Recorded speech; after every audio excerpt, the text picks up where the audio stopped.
Crónicas de la violencia son las voces de esas personas invisibles que poco salen a los medios de comunicación.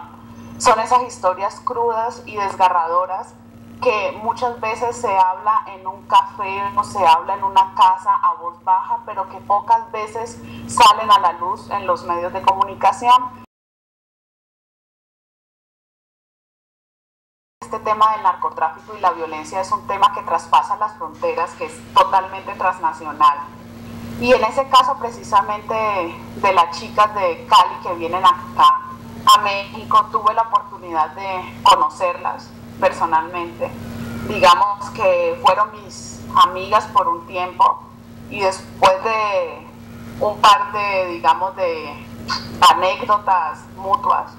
empezamos pues a contarnos cómo había llegado yo a México y cómo habían llegado ellas a México, y es cuando me encuentro con esas historias de pues tan desgarradoras, que ellas habían sido víctimas de trata de personas, ¿no? Son dos colombianas, que llega un tratante para decir traficante de personas, sí, que las contacta por internet, van a Colombia, hace operar a estas chicas a su gusto, les promete que van a tener mucho dinero en un bar nocturno, y cuando regresan acá pues se encuentran con la cruda realidad que no les pagan el sueldo prometido, que debían ya muchísimos millones y que tenían que cuando menos trabajar 2 o 3 años bajo unas condiciones infrahumanas para poder pagar esa deuda. Entonces es una de las historias que digamos que más me conmueve, porque sí tuve mucho vínculo con las víctimas. Me costó muchísimo tener que volver a escucharlas, y que solamente cuando las escribí, cuando las puse en un libro como Crónicas de la Violencia, sentí que ya había cumplido como mi función con esas voces. Entonces estoy muy contenta, y claro que las veo y recuerdo sus historias y me dan muchísimo sentimiento, pero también me da como una luz de esperanza el que el libro sirva para que otra gente se dé cuenta de estas realidades que muchas veces siguen siendo como temas tabús en las familias latinoamericanas. Crónicas de la Violencia es un libro esperanzador. En medio de toda la violencia y de las historias tristes,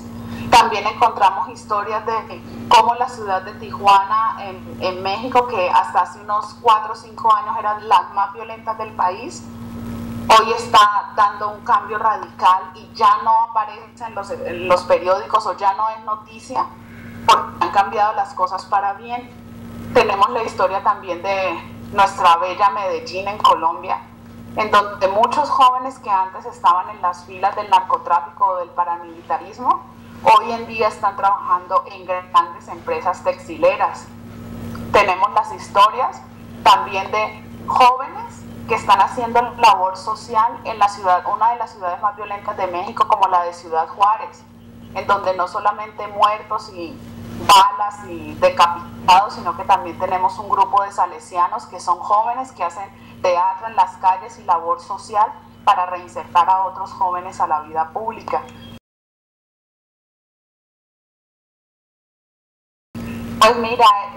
digamos que ese proceso de producción ha partido, el apoyo ha sido por un lado de mi casa editorial, que es el periódico Excelsior, que es el periódico en donde llevo trabajando pues ya 3 años en un suplemento que se llama Código Topo, y que es precisamente donde se han publicado algunas de las historias que recopiló en el libro. No, también he de decir que mucho del trabajo de investigación y de reportería ha salido de mi bolsillo, no necesariamente del periódico o de los periodistas con los que trabajo. Yo lo que he hecho muchas veces es leer, y he leído mucho lo que ha pasado en Colombia después de la guerra del narcotráfico con Pablo Escobar y los Rodríguez Orejuela, leer protocolos